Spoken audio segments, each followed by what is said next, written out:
Hello my dear students. என்னதான் whole year படிச்சிருந்தாலும் இந்த ஒரு எக்ஸாம்லேருந்து இன்னொரு எக்ஸாம்க்கு இருக்கிற கேப்பை வந்து நம்ம எப்படி யூட்டிலைஸ் பண்ணுறோமோ அது பொறுத்து தான் நம்ம மார்க்ஸும் இருக்கும். So how to plan and read during these gaps that are there in between the board எக்ஸாம்ஸில் அதை பற்றி தான் இந்த வீடியோவில் நம்ம பார்க்க போகிறோம். So what are we waiting? Let's directly get into the video and see what the time scheduling is all about. So my dear students, இப்போ நீங்கள் இந்த எக்ஸாம்க்காக என்ன படிக்கணும் அப்படின்றத கிளியராக இந்த டேபிள் ஃபார்மேட்டில் கொடுத்துருக்கோம். ஸோ இப்போ நீங்கள் பார்த்தீங்கன்னா இந்த ரோஸ் இருக்குது. இந்த ரோவில் பார்த்தீங்கன்னா எவ்வளோ நாள் கேப்ஸ் இருக்குது உங்களுக்கு அப்படின்றத டேட்ஸ் நாங்கள் மென்ஷன் பண்ணியிருக்கோம். அடுத்தது பார்த்தீங்கன்னா காலம்ஸ் இருக்குது.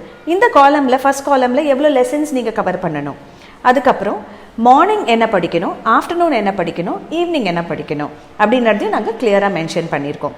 ஸோ ஏன் இந்த மாதிரி டிவைட் பண்ணணும் அப்படின்னா, சில லெசன்ஸ் வந்து ரொம்ப ஈஸியாக இருக்கும், அது வந்து உங்களுக்கு ஆஃப்டர்நூனில் போட்டிருக்கோம்.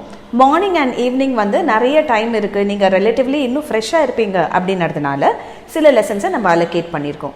அண்ட் அகெயின் டே வைஸ் கொடுத்ததில் எந்த லெசன் என்னைக்கு படித்தா நீங்கள் பப்ளிக் எக்ஸாம் போகிறதுக்குள்ளே ரொம்ப தரவாக இருக்க முடியும் அப்படின்றத யோசிச்சும் பிளான் பண்ணியிருக்கோம்.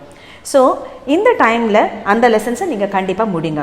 சப்போஸ் புக் பேக்கில் இருக்கிற எல்லா கொஷின்ஸும் உங்களால் படிக்க முடியலன்னா don't worry at all. Most important questions for board exam அப்படின்னு சொல்லிட்டு ஒரு வீடியோ நாங்கள் போடுவோம். அதில் இருக்கிற கொஷின்ஸை நீங்கள் தரவாக படிச்சுக்கோங்க. So there is no need for any of you to panic or get worried. நல்ல சூப்பர் பிளான் உங்களுக்கு கொடுத்துருக்கோம். இதை நீங்கள் நல்லா யூஸ் பண்ணுங்கள்.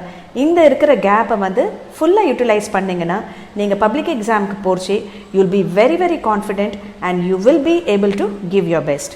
ஸோ இந்த டேபிளை நல்லா பார்த்துக்கோங்க, நல்லா புரிஞ்சுக்கோங்க அண்ட் அதை ஃபாலோ பண்ணுங்கள். கண்டிப்பாக உங்களுக்கு ரொம்ப பெனிஃபிட்ஸ் இருக்கும். I'm sure this video is going to be very useful for you. Follow these techniques, read very well and do well in your board exams. See you in the next video. Bye.